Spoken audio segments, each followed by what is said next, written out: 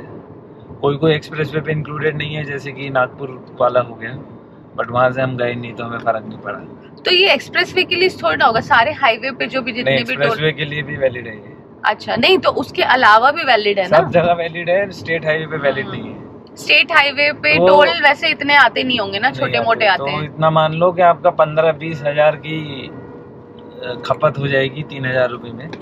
तो ये नितिन गडकरी साहब को प्रणाम, इतने पैसे बचा दिए हमारे, जो पैसे हमारे तो ओवरऑल हमारे वैसे कितने लग जाते हैं अभी टोल के? इतना टोल के में मान ले यही ट्रिप में तेरे लग जाते हैं कम से कम 7-8 हजार रुपये।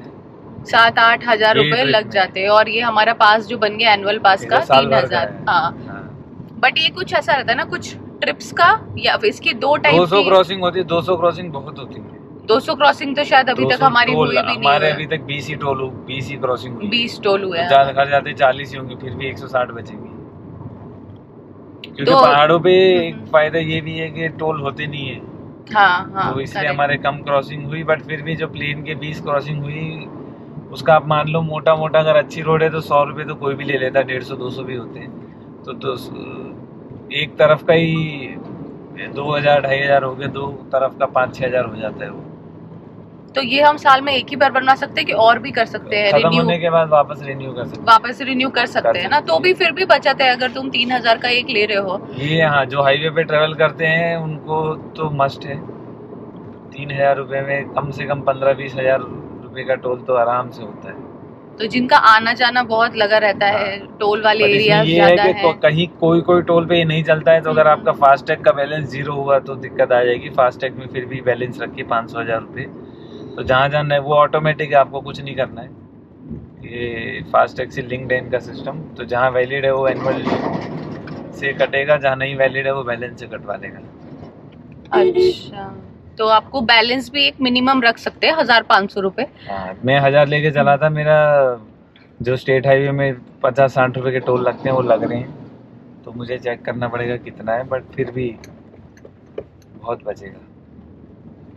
तो आप ये जो एनुअल पास है वो लेकर यूटिलाइज कर सकते हैं। तो ये अभी स्टार्ट हुई है सुविधाएं की पहले से ये भी अभी हुई है ना, 2-3 महीने पहले ही हुई है। थी? 2-3 महीने पहले हो गई है। ये तो शायद नवरात्रि या 15 अगस्त के बाद सितंबर में स्टार्ट हुई है। तो इसको हमारी प्रोएक्टिवनेस कह लीजिए। हाँ, हमने जाने से पहले ही ले लिया था। तो अभिषेक जी ने सब कुछ इंतजाम पहले से ही करके रखा था ट्रिप स्टार्ट होने के पहले। तो अच्छी चीज़ है, हमने यूज़ करके देखा तो काफ़ी हमारा फ़ायदा भी हुआ है। तो जिसको ज़रूरत है वो ये चीज़ें ले सकता है। काफ़ी लोगों को जानकारी भी नहीं होती है ये सारी चीज़ों की, तो वाया करके पता चलता है। बट अगर आपको लगता है कि आप इतने टोल्स यूज़ कर सकते हैं तो ऑप्ट करने में कोई बुराई नहीं है। अगर नहीं भी कर पाए तो एटलीस्ट आप देख तो सकते हैं कि आपका कितना। अगर आप मान लो मुंबई दिल्ली कर लिया आपने, ठीक है, तो 3,000 रुपये तो आने जाने उधर ही हो जाएंगे। ठीक है, और मुंबई दिल्ली में कितने टोल आएंगे? 20 एक तरफ, 40-50 मैक्सिमम मान लो राउंड ट्रिप के। फिर भी आपके पास 150 क्रॉसिंग बचती है, आप साल भर में कहीं भी जा सकते हो। तो ऐसी सारी इन्फॉर्मेशन के लिए हमारे चैनल को लाइक एंड सब्सक्राइब ज़रूर करिएगा और स्टे ट्यून्ड।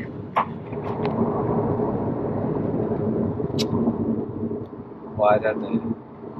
तो काठ गोदाम आ गए हैं कि खत्म हो गया है? गोदाम का रास्ता कटा ना हल्द्वानी के बाद। अच्छा, तो यहाँ से ये हल्द्वानी आ गए क्या बन? नहीं, हल्द्वानी से तो जाएंगे ही नहीं। हमने यहाँ खाना खाया था केसरी में, याद हो तो यहाँ से अगर आप आते टाइम लेफ्ट लेके एक रास्ता कटता है तो वो काठ गोदाम का केसरी में ना। हाँ, यही खा ले। ये आगे भी आएंगे। अच्छा, हाँ, हम लोगों ने आते टाइम यहाँ पे राइट साइड में केसरी करके एक रेस्टोरेंट है, वहाँ पे खाया था।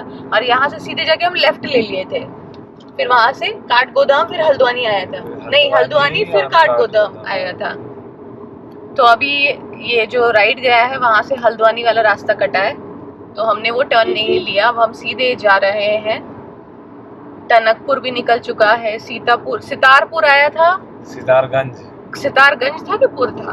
टनकपुर था, सितारगंज था, अभी खटीमा था, खटीमा आया था। NH9 हाईवे ही चल रहा है अभी तक। रुद्रपुर आया। रुद्रपुर भी चला गया। हाँ, अभी रामपुर आएगा। हो, अब रामपुर आएगा। तो ये तो रामपुर तो यूपी में होगा ना, ये उत्तराखंड में है ये भी। ये भी उत्तराखंड में है। और लेन तो 4 लेन हाईवे लग चुकी है, तो आप काफ़ी स्पीड से जा सकते हैं। तो हमारी स्पीड धीरे धीरे पकड़ रही है, average 47 kilometre per hour. Dhaba आ रहा है, वो खाते हैं ना। और सामने हम कोई रेस्टोरेंट ढूंढ रहे हैं। हमने सुबह से ब्रेकफास्ट नहीं किया है, तो सुबह से अगर आप ब्रेकफास्ट नहीं करके आओ, पेट भर के नहीं आओ, तो ये परेशानी तो आपको होती है। और एक टाइम बाद आपका दिमाग भी घूमने लग जाता है भूख से, और चिड़चिड़ापन भी बढ़ता जाता है। और अगर धूप ज़्यादा हो तो ज़्यादा चिड़चिड़ होने लग जाती है ड्राइव करते करते। और अभी हो रहा है टेम्परेचर 30 डिग्री सेंटीग्रेड हो रहा है, काफ़ी गर्म लग रहा है। हो सकता है पुणे में इससे ज़्यादा गर्मी हो, पता नहीं, हो सकता है बारिश हुई हो तो उसके बाद बारिश हुई है ना, तो ठंडा हो गया हो, तो बहुत अच्छा वेदर भी हो सकता है वहाँ पे। तो अभी हमको कुछ पता नहीं है, सिर्फ हम अज्यूम कर रहे हैं, अजम्पशंस पे ही चल रहे हैं। होपफुली अच्छा ही होगा सब कुछ। और 11:30 बज चुके हैं, हमको ड्राइव करते करते 3.25 घंटे हो गए हैं। 174 किलोमीटर हमने कवर कर लिए हैं, और हमारा एवरेज धीरे धीरे 15.5 किलोमीटर पर लीटर हो गया है। तो एवरेज बढ़ रहा है हमारा, काफ़ी अच्छा हो गया है एवरेज। स्पीड भी बढ़ गई है, और एवरेज जो किलोमीटर्स हैं वो भी बढ़ गए हैं। तो आगे के मैं अपडेट्स देती रहूँगी। तो अभी हो रहे हैं दिन के 12, और हमने 4 घंटे करीबन गाड़ी चला ली है कंटिन्यूसली। 179 किलोमीटर कंप्लीट कर ली, और हमारी एवरेज स्पीड है 47 किलोमीटर पर आवर, और 15.5 किलोमीटर पर लीटर की एवरेज हमारी गाड़ी अभी दे रही है। और अभी हमको 4.5 घंटा और बचा है दिल्ली पहुंचने के लिए। 250 किलोमीटर है, तो हमारा जो एस्टिमेटेड टाइम है वो बढ़कर अभी 4:31 हो चुका है। शाम के हम पहुंचेंगे। और अभी हम हैं NH9 हाईवे पर, हम जा रहे हैं towards Rampur bypass. Construction road है ये, और इसके जस्ट पहले हम लोगों ने एक ब्रेक लिया। हमने सिंस सुबह ब्रेकफास्ट नहीं किया था, तो हम लोगों ने यहाँ पे खाना खाया, प्रॉपर खाना खाया। तो मैंने यहाँ पे लिया रवा डोसा, और अभिषेक ने खाया यहाँ पर फाइनली उसको तंदूरी पराठा मिल गया। तंदूरी पनीर ऑनियन पराठा मिल चुका है। और साथ में लिया हमने लस्सी और स्वीट लाइम सोडा। और ये जो रेस्टोरेंट है उसका नाम है दालचीनी रेस्टोरेंट, और हम जैसे प्योर वेज लोगों के लिए बहुत अच्छा है। यहाँ पे कोई ड्रिंकिंग अलाउड नहीं है, तो बार का सिस्टम नहीं है, तो क्लीनलीनेस बहुत अच्छी थी, और खाने का टेस्ट बहुत बढ़िया था, अफोर्डेबल भी था। पराठे, सिंस हम ये यहाँ पे पंजाबी लोगों के ही सारे, सिख और पंजाबी लोगों के काफ़ी यहाँ पे ढाबे रेस्टोरेंट है, तो वेज मिलना थोड़ा मुश्किल हो जाता था, बट फिर भी हमको प्योर वेज मिल गया। और बहुत अच्छा अफोर्डेबल, पराठे तो बहुत ज़्यादा अफोर्डेबल है। साउथ इंडियन में भी डिशेस थोड़ी कॉस्टली हो सकती है। और इस जगह का नाम है हल्द्वानी बिलासपुर हाईवे बोल सकते हैं इसको, या नैनीताल और हल्द्वानी और दिल्ली को कनेक्ट करता है। तो नैनीताल हल्द्वानी रामपुर हाईवे भी है ये। तो अगर आप दिल्ली से ऊपर की तरफ जाते हैं, उत्तराखंड की तरफ हल्द्वानी जा रहे हैं, या फिर आप लोहाघाट जा रहे हैं, या टनकपुर, या कहीं पर भी आदि कैलाश भी जा रहे हैं, या पुणे से भी आ रहे हैं, तो ये बीच में अच्छा आपके लिए एक ऑप्शन हो सकता है खाना खाने के लिए। तो मैं ऐसे ही रेस्टोरेंट और ऐसे ही कैफ़ेज़ या होटल्स, उसके बारे में आप लोगों को हाईवे पर जो भी पढ़ते हैं या हमारे ट्रैवलिंग के दौरान हमको जो अच्छे लगते हैं उसका रिव्यू मैं देती रहूँगी, और आप मुझे कमेंट्स में भी पूछ सकते हैं। तो स्टे ट्यून्ड।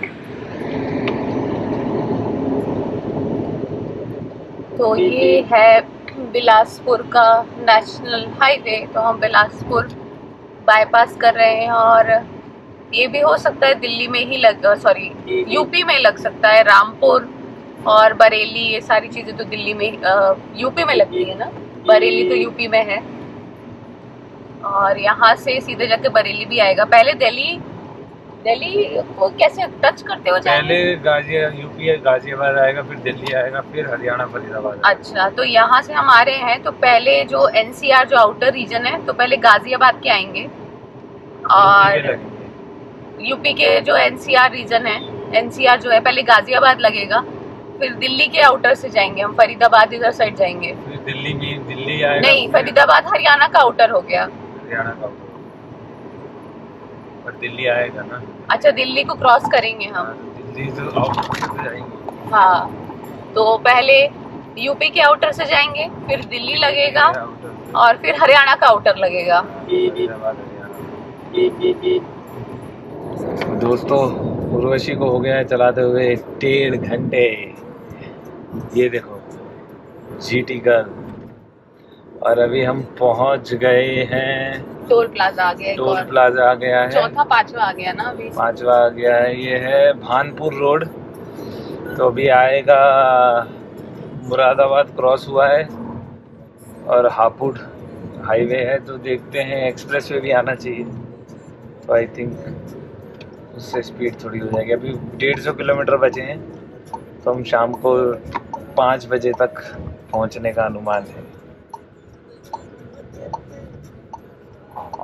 तो अभी हमको ड्राइव करते करते हो गए हैं 7 घंटे, और हमने 358 किलोमीटर कवर कर लिया है। हम चले थे लोहा घाट से, जो कि है चंपावत डिस्ट्रिक्ट में, उत्तराखंड स्टेट के अंदर आता है, और हम जा रहे हैं दिल्ली फरीदाबाद के साइड। और अभी हमको 1.5 घंटा और बचा है कवर करने के लिए, और 68 किलोमीटर है।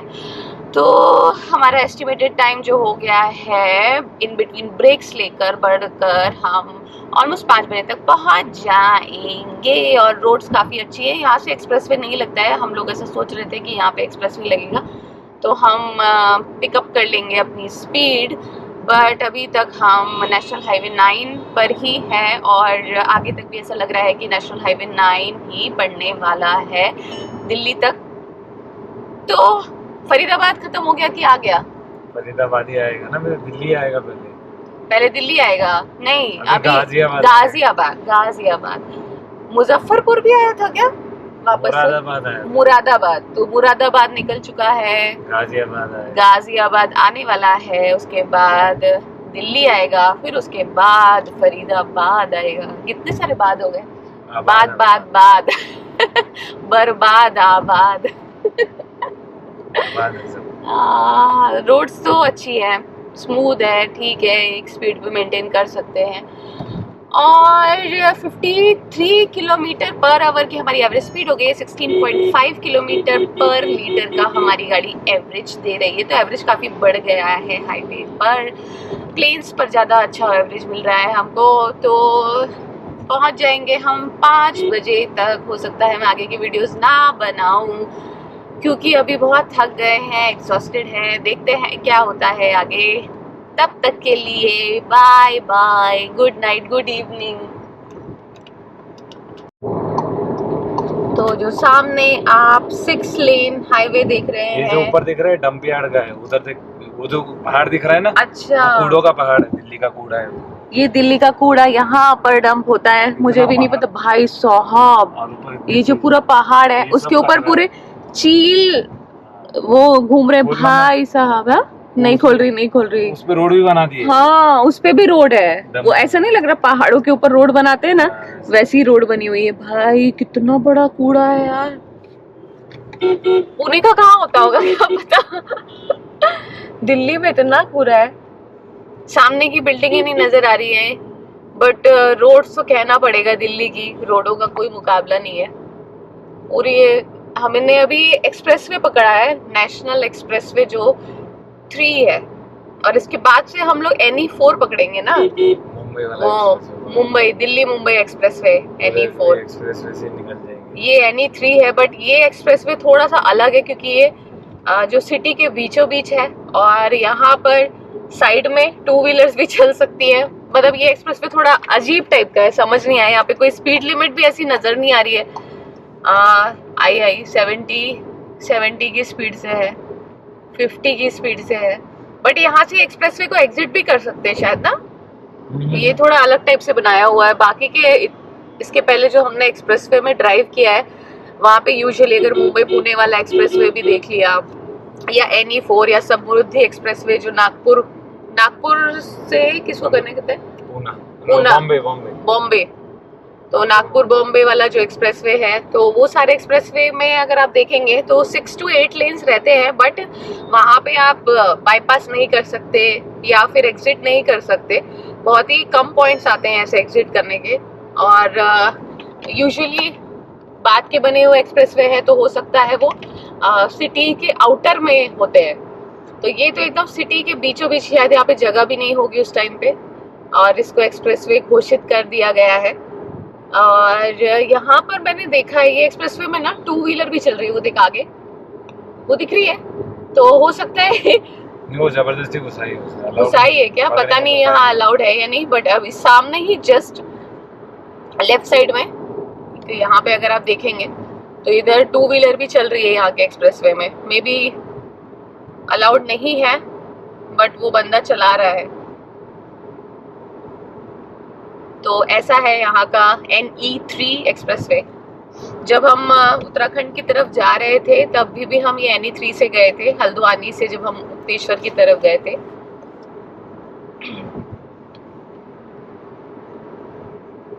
और अभी सनसेट का टाइम हो रहा है, 4 तो बज गए हैं, और हम आधे पौने घंटे में अपने स्टे पहुंच जाएंगे, जो कि है 28 किलोमीटर पर। सनसेट हो चुका है और अभी शाम के 5 बज रहे हैं। सनसेट हो रहा है लेफ्ट साइड में, बहुत ही सुंदर लग रहा है, ऑरेंज कलर का नज़ारा है, बहुत ब्यूटीफुल है। और हम चल रहे हैं अभी दिल्ली सिटी की गलियों में, हाईवेज पर, और हम पहुंचने वाले हैं अपने स्टे, जो कि है 3 मिनट के रास्ते पर। और आज का ट्रैवल काफ़ी अच्छा था, बहुत बड़ा ट्रांजिशन था, गोल गोल पहाड़ों के बीच से डायरेक्ट बड़ी बड़ी चौड़ी चौड़ी हाईवे की सड़कों पर आना। तो अभी तो बहुत अच्छा लग रहा है, थोड़ा अलग भी लग रहा है। 30 दिन से हम पहाड़ों पर गोल गोल गोल गोल गोल गोल चक्कर मार रहे थे। अब लंबी लंबी सड़कें दिख रही हैं, सामने का जो व्यू है बहुत दूर तक दिखाई दे रहा है। और दिल्ली है तो यहाँ पे पेड़ पौधे भी काफ़ी नज़र आ रहे हैं, पता नहीं पुणे में जाकर कैसा लगेगा। एकदम से बहुत सारा क्राउड नज़र आ रहा है। 30 दिन से हमने ज़्यादा लोगों को नहीं देखा था, काफ़ी शांति थी, पीसफुल वातावरण था। और सडनली बहुत सारे सिग्नल्स दिख रहे हैं, ट्रैफिक सिग्नल्स, लोग भागते हुए नज़र आ रहे हैं, चलते हुए नज़र आ रहे हैं, बाइक दिख रही हैं, ई-व्हीकल्स दिख रहे हैं, ई-रिक्शास दिख रहे हैं, 2 व्हीलर्स। बहुत सारा डिफरेंस है पहाड़ों से कंपेयर किया जाए तो। लोग दिख रहे हैं, मास्क पहने हुए दिख रहे हैं, पता नहीं कहाँ जा रहे हैं, क्या पाना है, किस चीज़ की दौड़ में है, समझ नहीं आ रहा है। हाँ, बट जो भी है, जैसा भी है, अच्छा है। वो भी अच्छा था, ये भी अच्छा है। और अभी हो रहे हैं 5:10 और हम अपने स्टे के सामने ही पहुंच गए हैं ऑलमोस्ट। अब आगे की जर्नी मैं नेक्स्ट वीडियोस में अपडेट करती रहूँगी। तब तक के लिए गुड नाइट, शुभ रात्रि।